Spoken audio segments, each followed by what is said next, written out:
Here are a few rough cuts and previews of Out of the Past shows soon to be broadcast and computer cast. We produce most of the shows at Fairfax Cable's Channel 10 in Fairfax County, Virginia. It's a very fine facility in the little community here called Merrifield. We usually tape one show a month here, and even when we go on remotes, we'll normally record the studio wraparound here. As we make our way through the hustle and bustle of the lobby and down the hall, the small rooms on the left are edit rooms. At the end of the hall, we turn and voila, there's our control room. That's Ed Cooney, our director, and to his left, Ahmet Salim, who's in charge of graphics on this particular day. And as we head toward the studio, that's Ward O'Brien, our audio man, who just checked the mics in the studio. And as we enter, we see our guest for that program, Dick Dysel, with Chuck and me. Who's going to open the show? Say what? Who's going to open Chuck's the show? going to open. Chuck. And introduce me. And then I'm going to introduce Dick. On the guest? 5, 4, 3, 2, 1. Welcome to Out of the Past. I'm Chuck Langdon with co-host Lee Shepard. Lee, who's our guest today? Thank you, Chuck. Well, at one time, all the TV stations in town had their own local kid show or horror shows or local television. For the kid shows, there was Big Temple, remember? Ranger Hal, Captain Tug, Bozo, of course, Willard Scott, and finally, Captain 20. Now I say finally because he was the last of the local TV kid shows. Dick Dysel, the handsome, debonair, award-winning Dick Dysel. Dick, welcome to the show. Thank you, Lee. Does anybody know you by your real name? No. I keep telling people I'm developing this new character now at this stage of my career. I'm Dick Dysel. Who's he? You know? But I'm gonna pick a bone with you. Yes. Yes, because this has always bothered me. People think of, when you say bozo in Washington, they say Willard Scott. Willard Scott was bozo for less than 2 years. I was bozo in this market for 5.5 years. You're right. And the difference was, Willard let everyone know who bozo was.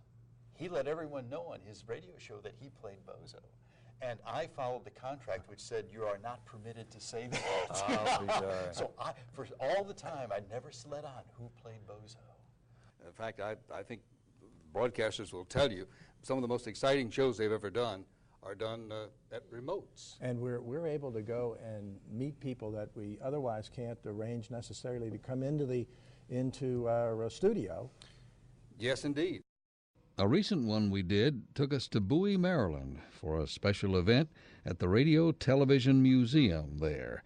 It's located in an old red farmhouse and is chock full of early radio and TV artifacts.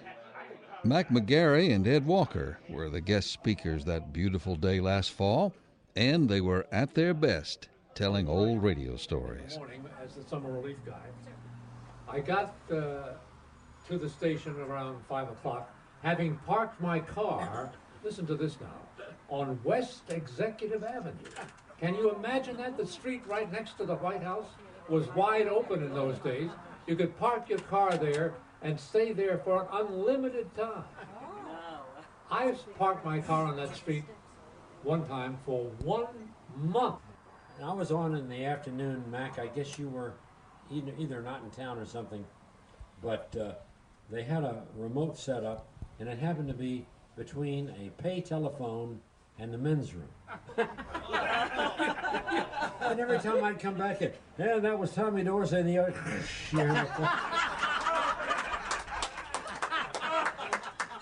Or you say, we'll have more music. Ding. Okay, honey, 2 loaves of bread. Yeah, okay, gotcha. So that was a terrible place to do a remote, I must say. Coming soon, the dynamic duet. And we did a 15-minute live music. And, of course, John did the announcing, and I did some singing.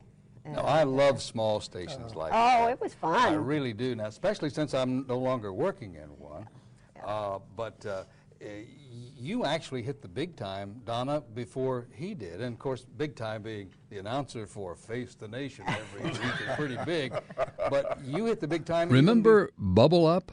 Bubble Up has pizzazz. That's what Bubble Up has. The singing voice of that nationally popular soft drink of the 60s was Donna Wilcox. The other half of that dynamic duet is John Wilcox, whose voice is heard every week on Face the Nation. From CBS News in Washington, Face the Nation, with CBS News Chief Washington Correspondent Bob Schieffer. And now, from Washington, here is Bob Schieffer. These shows and more coming up soon on Out of the Past at a computer near you.